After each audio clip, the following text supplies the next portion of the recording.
লোকলজ্জার দেয়াল অনেক সময় হাসপাতালের দেয়ালের চেয়েও উঁচু হয়ে দাঁড়ায়। নিজের কষ্ট, নিজের রোগ, এমনকি নিজের জীবনের ঝুঁকির কথা বলতে পারে না অনেক মানুষ। ফলে চিকিৎসা পাওয়া তো দূরের কথা, অজান্তেই তারা হারিয়ে ফেলেন সুস্থ জীবন, সুখী পরিবার আর ভবিষ্যতের সম্ভাবনা। আমরা সাধারণত দেখে থাকি মানুষ জ্বর হলে ডাক্তার দেখায়, ব্যথা হলে ওষুধ খায়। কিন্তু শরীরের সবচেয়ে স্পর্শকাতর সমস্যার কথা উঠলেই নেমে আসে নীরবতা, লজ্জা, ভয়। অথচ লজ্জা, ভয় আর সামাজিক সংকোচের আড়ালে বছরের পর বছর লুকিয়ে থাকে অসংখ্য রোগ। অথচ সে নীরবতাই কখনো কেড়ে নেয় দাম্পত্য সুখ, কখনো মাতৃত্বের স্বপ্ন, আবার কখনো বা জীবনকেও ঠেলে দেয় মৃত্যুর দিকে।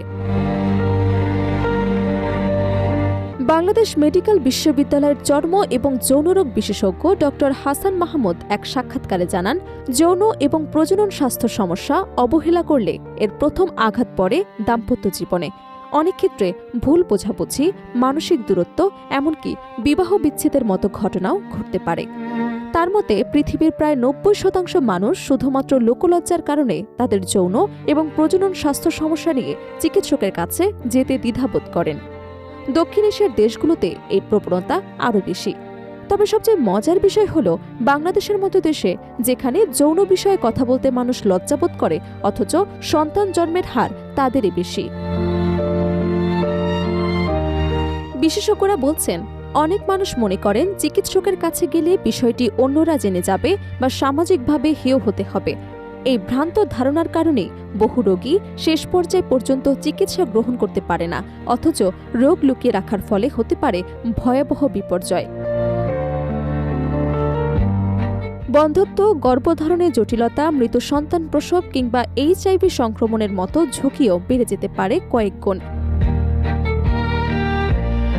বিশ্ব স্বাস্থ্য সংস্থার তথ্য অনুযায়ী প্রতিদিন বিশ্বে 10 লাখের বেশি মানুষ যৌনবাহিত রোগে আক্রান্ত হচ্ছে। ক্যামিডিয়া, গনোরিয়া, সিফিলিস এবং ট্রাইকোমোনিসিয়াসের বর্তমানে সবচেয়ে বেশি ছড়িয়ে পড়া যৌনবাহিত রোগগুলোর মধ্যে অন্যতম। পরিসংখ্যান বলছে, প্রতি 25 জন মানুষের মধ্যে অন্তত একজন এসব রোগের কোনো একটিতে আক্রান্ত হতে পারে। প্রতি বছর বিশ্বজুড়ে প্রায় 37,60,00,000 মানুষ এসব রোগে ভোগেন। ডক্টর হাসান মাহমুদের মতে, বাংলাদেশে প্রকৃত আক্রান্তের সংখ্যা সরকারি পরিসংখ্যানের চেয়েও বেশি হতে পারে, কারণ অধিকাংশ মানুষ পরীক্ষা করান না এবং অনেক ক্ষেত্রেই রোগ শনাক্ত হবার আগেই জটিলতা তৈরি হয়, ফলে সঠিক তথ্য অনেক সময় রেকর্ডে আসে না। তিনি আরও বলেন, যৌনবাহিত কিছু রোগ শুধু যৌন সম্পর্কের মাধ্যমেই নয়, আক্রান্ত মায়ের শরীর থেকেও নবজাতকের মধ্যে ছড়িয়ে পড়তে পারে। আবার সংক্রমিত রক্তের মাধ্যমেও কিছু রোগ একজন থেকে আরেকজনে ছড়ানোর ঝুঁকি থাকে। এমনকি অনেক ক্ষেত্রে আক্রান্ত ব্যক্তি নিজেদের রোগ সম্পর্কে জানলেও সামাজিক লজ্জার কারণে চিকিৎসা নিতে দেরি করেন। এতে রোগ আরও জটিল হয়ে ওঠে এবং কখনো কখনো মৃত্যু ঘটতে পারে। বিশেষজ্ঞদের মতে, যৌনবাহিত রোগের সবচেয়ে বড় সমস্যা হল অনেক সময় প্রাথমিক পর্যায়ে এর স্পষ্ট লক্ষণ দেখা যায় না, ফলে রোগীরা বুঝতেই পারে না যে তারা আক্রান্ত। আর যখন লক্ষণ প্রকাশ পায়, তখন রোগটি অনেক দূর পর্যন্ত গড়িয়ে যায়। একসঙ্গে HIV সংক্রমণের ঝুঁকিও বেড়ে যেতে পারে। বিশেষজ্ঞরা মনে করেন, এই সংকট থেকে বেরিয়ে আসার একমাত্র উপায় হল সচেতনতা বৃদ্ধি। স্কুল, কলেজ, মাদ্রাসা, পরিবার এমনকি গণমাধ্যম সব জায়গায় যৌন এবং প্রজনন স্বাস্থ্য বিষয়ে খোলামেলা ও বিজ্ঞানভিত্তিক আলোচনা প্রয়োজন।